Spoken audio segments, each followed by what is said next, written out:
Hello there, it's Sean, and if you're a closer and you feel like right now you're currently closing for a team that you feel is kind of unqualified, and by unqualified I mean like initially when you joined the team, this this business owner, the interview went well, and everything went well. You had a great conversation, it was a great interview, and then week one it was like, yay, I landed an offer.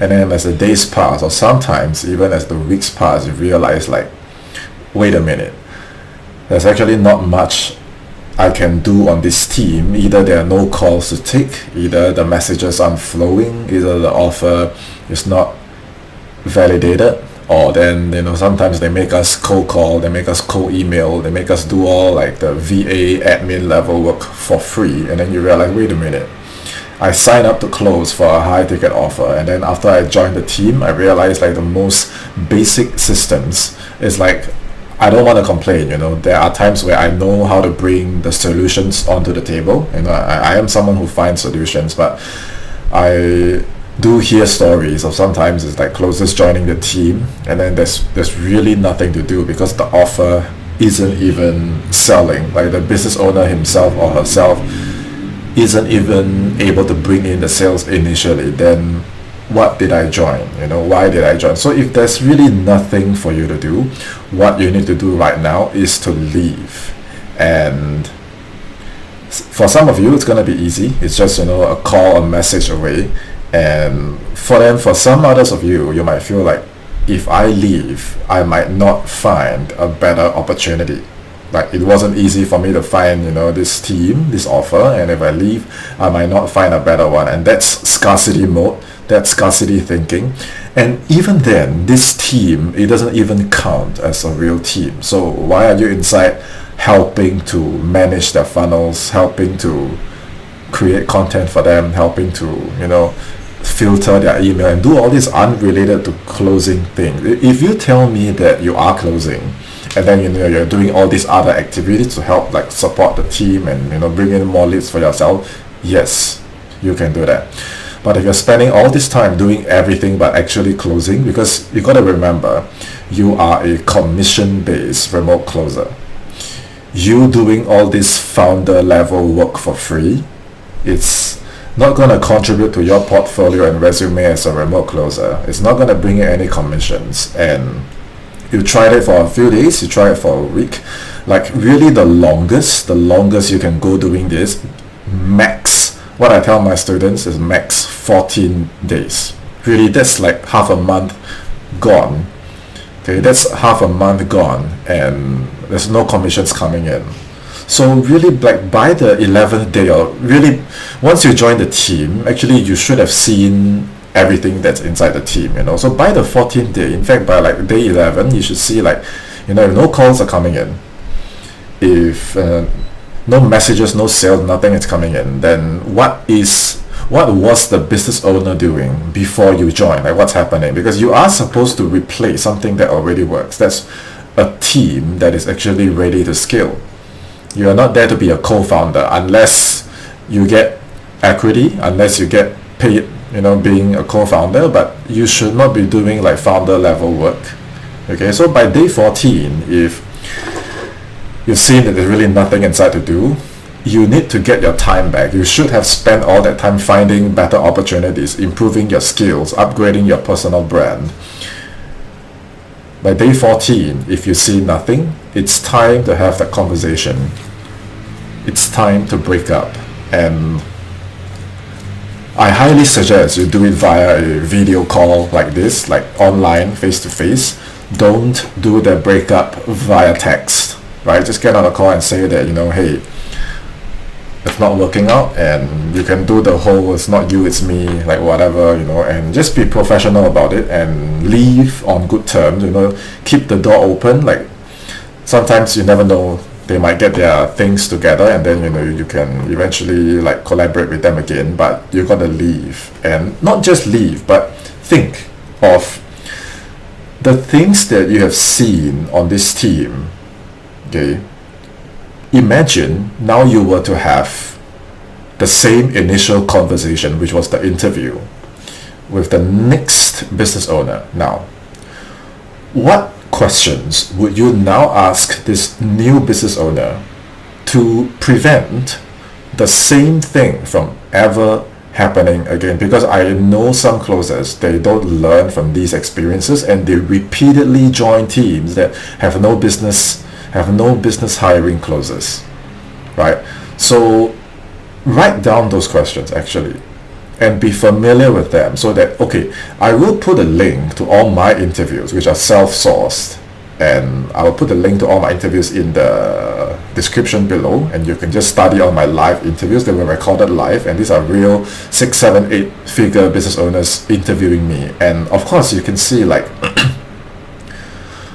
on the surface I was like, yes sir, yes ma'am, right? I was cooperating, it is an interview, right? You're the boss, I'll answer every question. But at the same time, you see that when it is my turn to ask my questions, I ask about their offer, I ask about their conversion rate, I ask what's been happening before I joined, like what's happening, what's the setup that you currently have, because I have joined my share of C-grade teams that are no business hiring closers. They are not ready. And so to prevent these things from happening again and again, it happened once, okay, write those questions down, like, how's your offer converting right now? Your current seller, your current closer, your previous seller, your previous closer before me, how are they doing? What's their average monthly take home?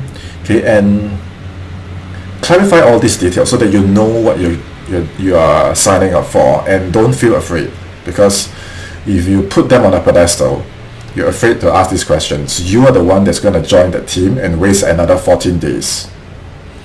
So you can be like me, I was like, yes sir, yes ma'am, respectful, do you have experience, yes, no, just go through the whole thing. And then when they ask you, do you have any questions, say yes, always say yes. And then you go through your list, like, hey, if you don't mind me asking, the sellers and closers before me, what are their numbers looking like, and what do you think I can take home in commissions per month if I hit my KPIs? Like, what do the projections look like, and what are they based on?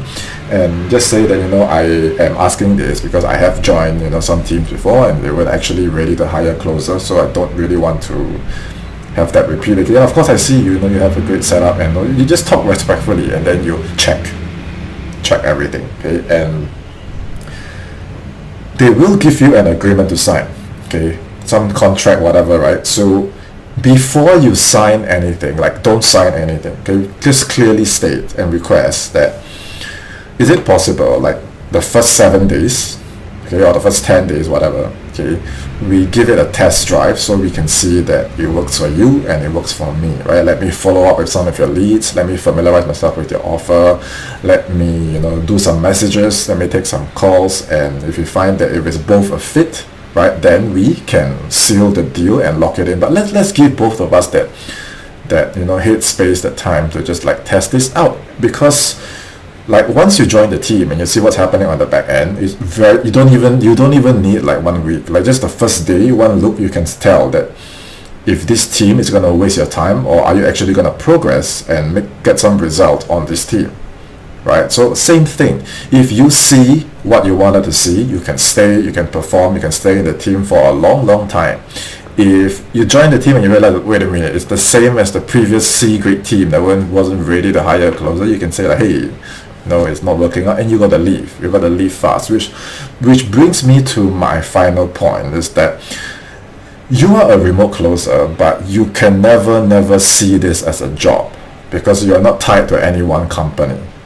If you have some kind of a mentor or whatever that tells you that, oh, it's a job, go find a job, and they call it a job, it's not a job, because you are not obligated to be exclusive to any one company, because to them you are replaceable.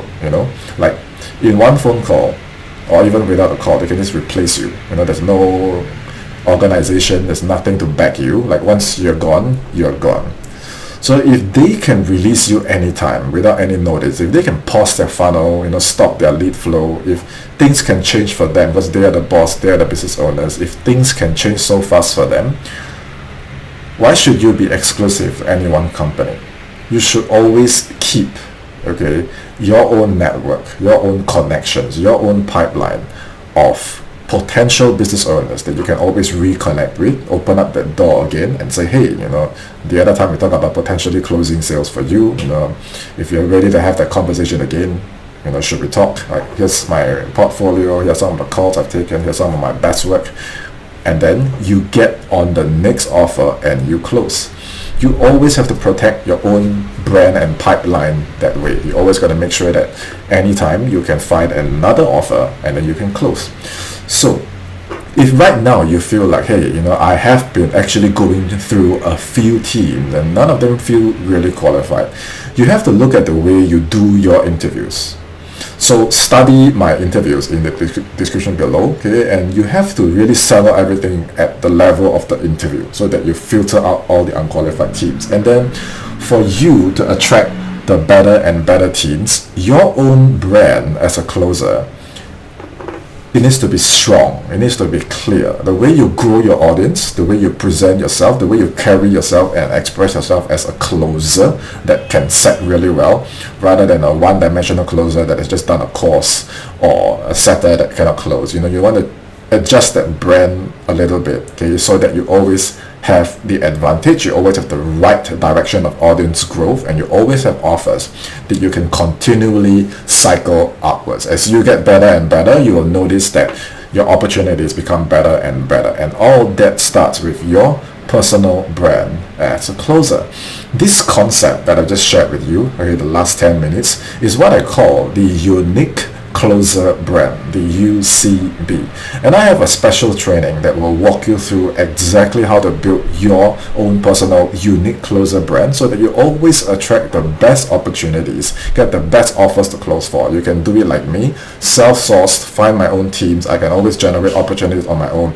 You don't have to buy, pay, guaranteed placement. You don't have to deal with that. You don't have to deal with unqualified teams. So I will also put the link to this unique closer brand training in the description. Study that as well. And any comments, questions, and feedback, just find me on social media and send me a message. Until next time, it's Sena, and I will see you in my next video. Cheers.